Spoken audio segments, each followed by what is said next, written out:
Hey guys, welcome to ITS Tactical. Today we're going to be reviewing the LifeProof case, and it's something that I've been running for a little while, and I'd like to kind of give you my thoughts on it and why I feel it's actually a pretty good option out there in terms of cases for iPhones.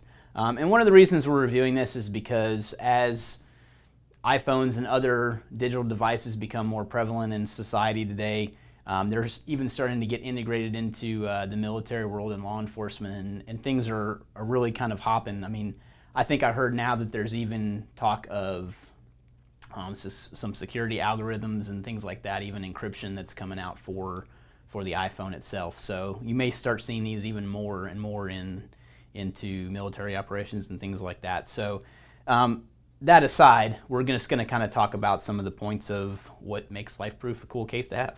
So let's get right into it. Okay, so this is essentially the LifeProof case. And what you have, what it's made out of is it's got a kind of a hard polycarbonate on the back, and then the exterior edge here is actually coated with like a rubberized coating. So everything around this top lip is kind of coated.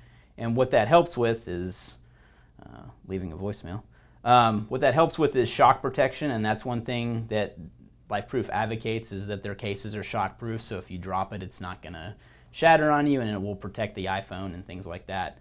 It's also known to be dirt proof and waterproof, and they even say snow proof. And I will say that I've taken this underwater and filmed with it before.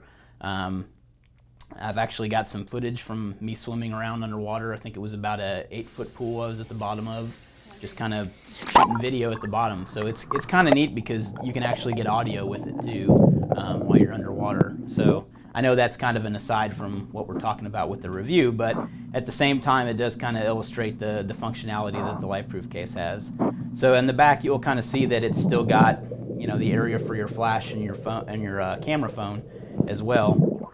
And the bottom here has a little flip down, and this yellow piece you're seeing is actually a piece of gasket material, so that's what protects it when it goes underwater from getting water into the charge port at the bottom of your iPhone.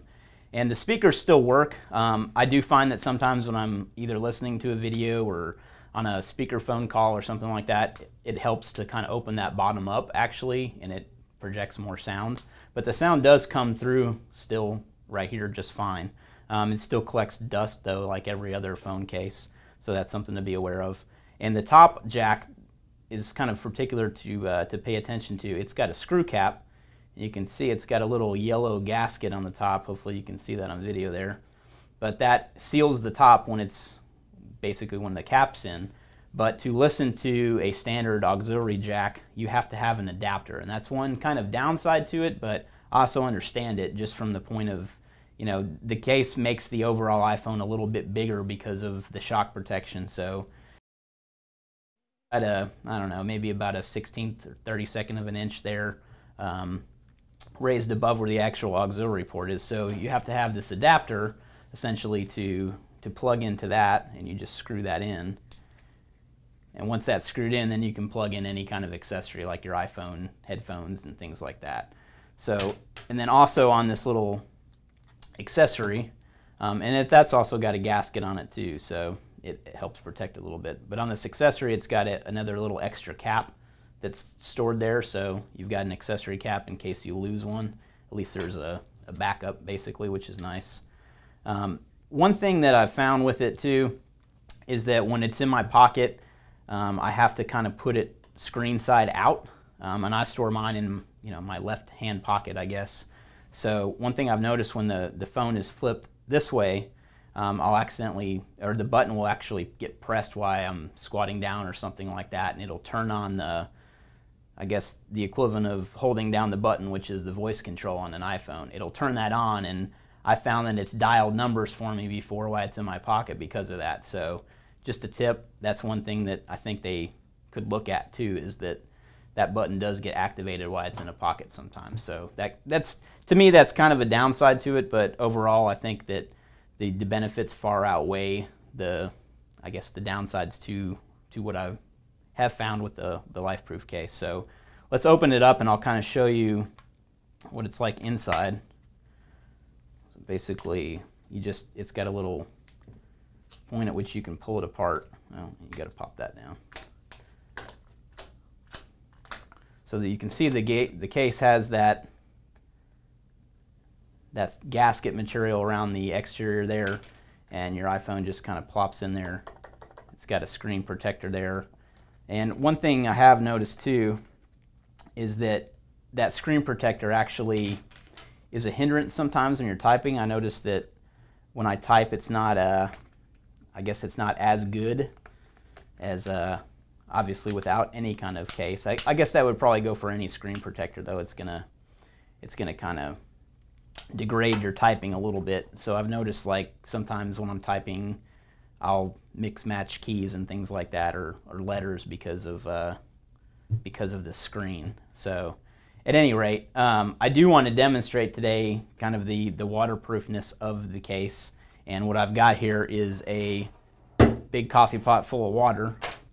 So what I'm going to do is have Rob call me while I drop this into the water here, and I'm going to make sure my case is tight, just because I don't want to have any water leak in on me. So whenever you're ready, man. And I'll let it ring first so you can hear it ring before I drop it into the water. Actually, let me turn on the volume.